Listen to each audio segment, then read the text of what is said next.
Hello mga kayami! Ngayon, magluluto ulit tayo.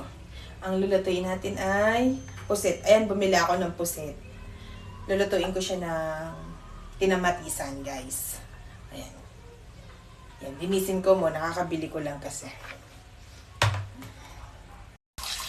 Ayan guys, sa paglilinis ko guys, tinatanggal ko yung bitoka.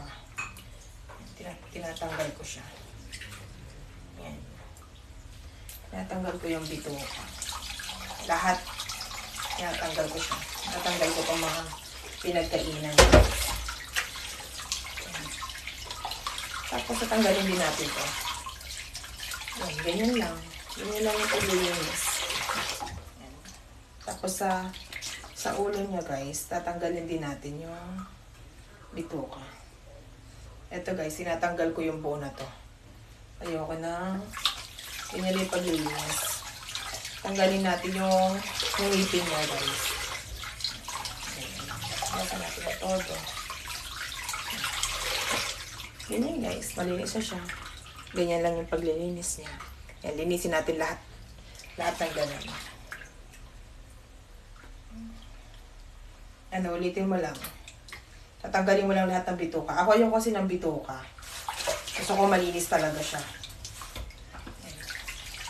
Tatanggalin mo din itong plastic niya. Talagang linis na linis. Diba? Ganun lang siya. Tapos ito, tatanggalin. Alam mo yung ngipin niya.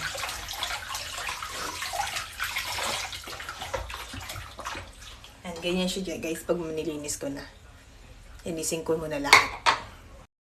Ayan guys, nalinis ko na siya lahat.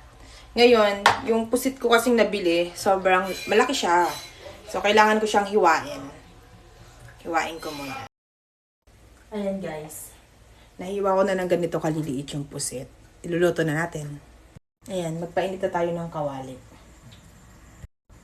Lagyan na natin ng mantika pag mainit na. Ayan. Pag mainit na siya, lagyan natin yung bawang. Gisa lang natin yung bawang. Gisa din natin yung sibuyas. Ito yung hiniwa natin kamatis. Ilagay na rin natin.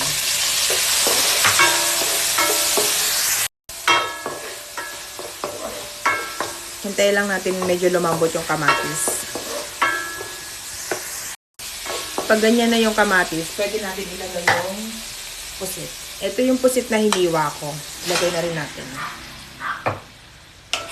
Hiniwa ko yung pusit kasi medyo malalaki. Pwedeng hindi nyo rin siya hiwain. Yung iba, binabaltan. Pwede rin hindi na baltan.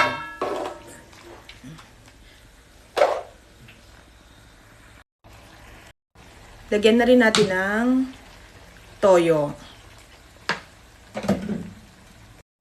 Timplahan din natin siya ng suka.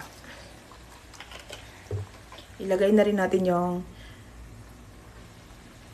paminta. Tapos yung seasoning, lagay na rin natin. Haluin lang natin. Tapos, takpan na natin. Takpan natin. Lutuin natin kahit mga 3 minutes. Ayan guys, check natin yung kung okay na siya. Pag ganito guys, nagsasabaw talaga yung pusit. Kung gusto niya na konti lang yung sabaw, kailangan hanguin nyo muna yung pusit para hindi siya kumunat or tumigas. Ako kasi guys, gusto ko yung medyo may sabaw sa adobong pusit. Kaya hindi ko na siya babawasan, hindi ko na papatuyuan ng sabaw kasi konti lang naman yung sabaw niya. Pero kung nasa sa inyo, kung gusto nyo konti lang yung sabaw, ang gagawin nyo, hanguin nyo yung pusit. Tapos, hayaan nyo lang kumulo yung sabaw para lumapot. Tapos, pag konti na yung gusto yung sabaw na gusto nyo kung gaano kadami, pwede nyo nang ilagay ulit yung pusit. Tapos, takpan nyo lang, pwede nyo nang hanguin. Ito guys, tapos na yan, niluluto ko. Yan, okay na siya. Thank you for watching guys.